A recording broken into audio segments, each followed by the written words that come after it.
Hello friends, स्वागत है आपको हमारा YouTube channel quick learner QL में।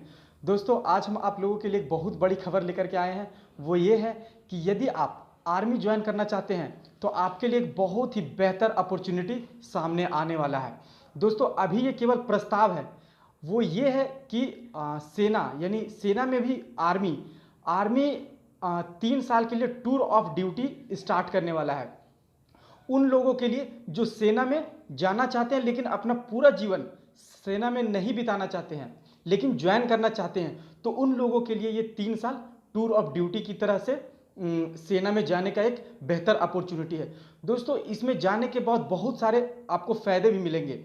जैसे कि आप जब ज्वाइन कीजिएगा तो आपको सैलरी जो मिलता है वही मिलेगा।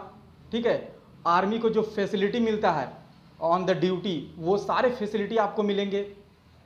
उसके बाद आप जब रिटायर कर जाओगे यानी 3 साल बाद जब आपको आर्मी से रिटायर किया जाएगा तो उसके बाद कॉरपोरेट सेक्टर में आपको बहुत सारा अपॉर्चुनिटी दिया जाएगा, छूट दिया जाएगा, रियायत दिया जाएगा ज्वाइनिंग करने और अदर नौकरी करने में।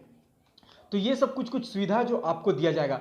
दोस्तों, इसमें एक और बड़ी बात है कि ज्वाइनिंग से रिलेटेड कोई भी छूट नहीं दिया जाएगा। मतलब ज्वाइनिंग प्रोसेस में जैसे जैसे जो भी स्टेप होता है और पहले तक जो हो रहा था वो सारा चीज़ होगा। यानी फिजिकल, मेडिकल एग्ज़ाम, या फिर यदि आप ऑफिसर बनना चाहते हैं तो उसके लिए एसएसबी, मतलब जो हो रहा था वो होगा। आपको उन सारी प्रक्रिया से गुजरने के बाद आप ज्वाइन करोगे। तो ये स्पेशल वो लोगों के लिए आ रहा है टूर ऑफ ड्यूटी जो आर्मी ज्वाइन करना तो चाहते थे पर पूरी जिंदगी नहीं बिताना चाहते थे, जिसके कारण वो आर्मी के सिलेक्शन प्रोसेस में भाग नहीं लेते थे। तो उसके लिए एक बेहतरीन अपॉर्चुनिटी आया है। दोस्तों, एक और बात बता दें कि बहुत सारा अभी हवा फैला कि आम नागरिकों को अब मिलेगा सेना में जाने का मौका। और ऐसा करके बहुत सारा पेपर छपा, बहुत सारा न्यूज़ में आया, बहुत सारा मीडिया लोग भी बताया, बहुत सारे यूट्यूबर लोग भी बढ़ा चढ़ा के बताया।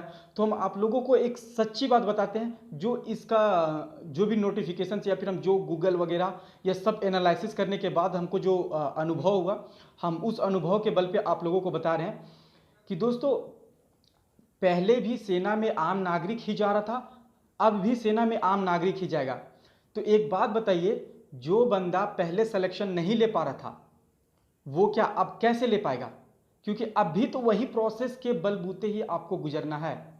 यदि आप ऑफिसर बनना चाहते हैं तो आपको एनडीए क्वालिफाई करना ही पड़ेगा, या फिर सीडीएस क्वालिफाई करना पड़ेगा, या फिर टीए ओटीए वगैरह।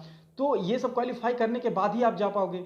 यदि आप इंजीनियरिंग डिपार्टमेंट में जाना चाहते हैं तो उसके लिए आपको जो एथी आता है, एक टीईएस आता है, टेक्निकल एंट्री स्कीम, तो वो सब आपको क्वालिफाई करने के बाद ही आप सेना में पहले जा सकते थे और अभी भी जा सकते हैं। और जब टूर ऑफ ड्यूटी आ जाएगा तो उस टाइम भी आपको सेना में जाने के लिए इन सब सारे प्रोसेस से गुजरना पड़ेगा। आपको किसी में कोई भी छूट नहीं मिलेगा। ठीक है, लेकिन जब आप सेना में चल जाओगे तो सेना को जो भी बेनिफिट और फैसिलिटी मिलता है वर्किंग कंडीशंस के दौरान, वो सारा फैसिलिटी आपको मिलेगा। उतना सैलरी मिलेगा, ठीक है, रहने खाने का हर व्यवस्था मिलेगा 3 साल तक। लेकिन जब आप 3 साल के बाद निकल जाओगे वहाँ से तो आपको कॉरपोरेट सेक्टर हो या फिर भारत सरकार का कोई और भी विभाग हो, अदर विभाग जैसे रेलवे हो गया, या फिर कोई अदर जैसे इनकम टैक्स ऑफिसर जैसे एसएससी वाला पोस्ट हो गया, तो उन सब में जाने के लिए थोड़ा सा आपको रियायत दिया जाएगा। तो ये सब सारा चीज़ है। तो दोस्तों, इसमें से सबसे बड़ी बात ये आता है कि आखिर भारत सरकार ये क्यों करना चाह रहा है, ऐसा क्यों करना चाह रहा है, टूर ऑफ ड्यूटी क्यों ला रहा है, वो भी 3 साल के लिए। तो दोस्तों, जब इसका बैकग्राउंड समझिएगा तो बहुत बड़ा भारत सरकार को प्रॉब्लम फेस करना पड़ रहा है। भारत सरकार जितना भी आर्मी को बजट देता है उसका तकरीबन 57% वो सेना के पेंशन पे और वेतन पे खर्चा हो जाता है, और तकरीबन जो बचा आपका 43% वही सेना के आधुनिकीकरण में उपयोग किया जाता है। तो बहुत कम रकम बचता है, जिसके कारण भारत सरकार चाहता है कि कॉस्ट कटिंग किया जाए और पैसा को बचा करके सेना के आधुनिकीकरण में उपयोग में लाया जाए। एक तो ये है, और दूसरा ये है कि भारत सरकार चाहती है कि हमारे देश के युवाओं के बीच देशभक्ति और राष्ट्रभक्ति का जो संचार है मन में वो बढ़े, वो पैदा हो, ताकि लोगों के अंदर देशभक्ति और राष्ट्रभक्ति आए। जब आप ट्रेनिंग करोगे सेना का तो उसमें बहुत ऐसे ऐसे चीज़ सीखने को मिलता है जो रियल लाइफ से बिल्कुल ही अलग है, तो जिसके कारण देशभक्ति और राष्ट्रभक्ति उत्पन्न करने में बहुत बड़ा योगदान साबित होगा।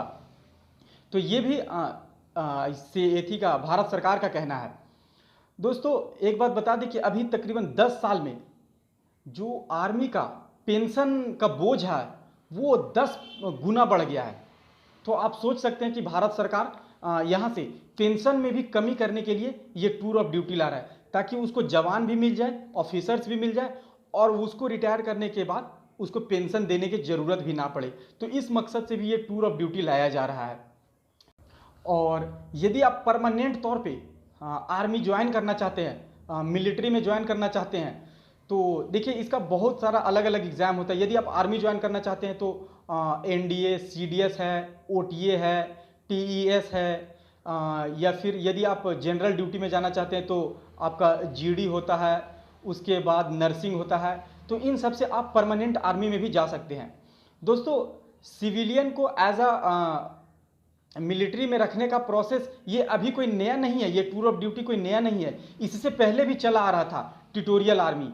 दोस्तों ट्यूटोरियल आर्मी के तहत अभी आप लोगों को पता होगा कि महेंद्र सिंह धोनी आर्मी में है, तो वो ट्यूटोरियल आर्मी के तहत है। सिविलियन होते हुए भी आर्मी में सेवा देने का प्रचलन बहुत पहले से भारत सरकार के अंदर चला आ रहा है।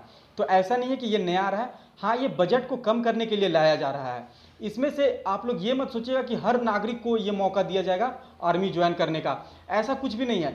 ये कंपलसरी नहीं है, ऐच्छिक रूप से यदि आप चाहते हैं तो जाइए, लेकिन जो भी प्रोसेस है, जैसे इसका जितना हाइट चाहिए, जितना वेट चाहिए, जो मेडिकल स्टैंडर्ड चाहिए, जो फिजिकल क्राइटेरिया है, या फिर एग्ज़ाम का जो प्रोसेस है, या फिर SSB का जो प्रोसेस है, वो सारा आपको गुजरना होगा जैसे लोग परमानेंट मिलिट्री में जाने के लिए गुजरते हैं। वो सारा प्रोसेस आपको गुजरना होगा, तब जा कर के आप इस टूर ऑफ ड्यूटी में जा सकते हैं। बस केवल इतना ही फ़ायदा है कि जो लोग इंटेलिजेंट है, तेज तर्रार हैं, पर वो जीवन भर आर्मी में सर्विस नहीं देना चाहते हैं, तो उसके लिए है कि आप केवल 3 साल के लिए हमारे पास आएँ और सर्विस दें। तो ऐसा करके इसका जो एक जो न्यूज़ वगैरह में फैल रहा था, तो उसके बारे में एकदम इतनी ही सा बात है। और यदि आप नेवी जाना चाहते हैं तो नेवी के लिए अलग एग्ज़ाम होता है, जैसे नेवी बीटेक होता है नेवी के लिए। फिर आप ऑफिसर बनने के लिए उसका और भी जो एग्ज़ाम का प्रोसेस है, जो क्राइटेरिया, आप उसके तहत जा सकते हैं। या फिर एयरफोर्स में जाना चाहते हैं तो एफकेट हो गया, या फिर एयरफोर्स का टेक्निकल नॉन टेक्निकल, उसके तहत आप एयरफोर्स में जा सकते हैं। तो इस तरह से आप सेना में शामिल हो सकते हैं। और ये जो टूर ऑफ ड्यूटी आ रहा है, ये केवल और केवल आर्मी के लिए आ रहा है, ना कि एयरफोर्स और नेवी के लिए। तो दोस्तों आप लोगों को बस यही बताना था, जिसके कारण हम आप लोगों के लिए ये वीडियो बनाए हैं। तो दोस्तों वीडियो कैसा लगा? वीडियो यदि अच्छा लगा तो एक लाइक ज़रूर कर दीजिए और अपने उन दोस्तों के साथ शेयर कर दीजिए जो आर्मी को पसंद करते हैं, आर्मी में ज्वाइन करना चाहते हैं। और यदि आप अभिभावक हैं तो आप अपने बच्चों के साथ शेयर कर दीजिए, ताकि उन लोगों को आर्मी में जाने का अंदर से इच्छुक पैदा हो और वो इसके लिए प्रिपरेशंस करें, अपने आप को फिट रखें और आर्मी का ये जो भी भर्ती प्रोसेस है उसमें शामिल होने के लिए अपने आप को उत्तेजित कर पाएँ। तो ये रहा सारा डिटेल। और यदि आप हमारे चैनल को अभी तक सब्सक्राइब नहीं किए तो सब्सक्राइब कर दीजिएगा और साथ में बेल आइकन भी दबा दीजिएगा, ताकि मेरा कोई भी वीडियो आए तो उसका नोटिफिकेशन सबसे पहले आपको मिले। क्योंकि दोस्तों अभी हम नए यूट्यूबर हैं, और साथ में क्या है कि अभी आप लोगों के लिए एक अच्छे वीडियो अलग अलग कंपनी में जो जब वैकेंसी आता है तो उससे रिलेटेड हो, या फिर भारत सरकार के अंतर्गत सरकारी विभाग में जितना भी वैकेंसी आता है उससे रिलेटेड हम सारा वीडियो अपडेट करते रहते हैं। तो आप लोगों को बहुत ही फ़ायदा होने वाला है। ऐसा नहीं है कि हम यदि इस चैनल से जुड़ते तो आपको फ़ायदा नहीं होगा। तो चैनल को ज़रूर सब्सक्राइब कर दीजिएगा और साथ में बेल आइकन दबाना एकदम मत भूलिएगा, ताकि नोटिफिकेशन टाइम टू टाइम मिलता रहे। तो दोस्तों मिलते हैं अगले वीडियो में, तब तक के लिए धन्यवाद।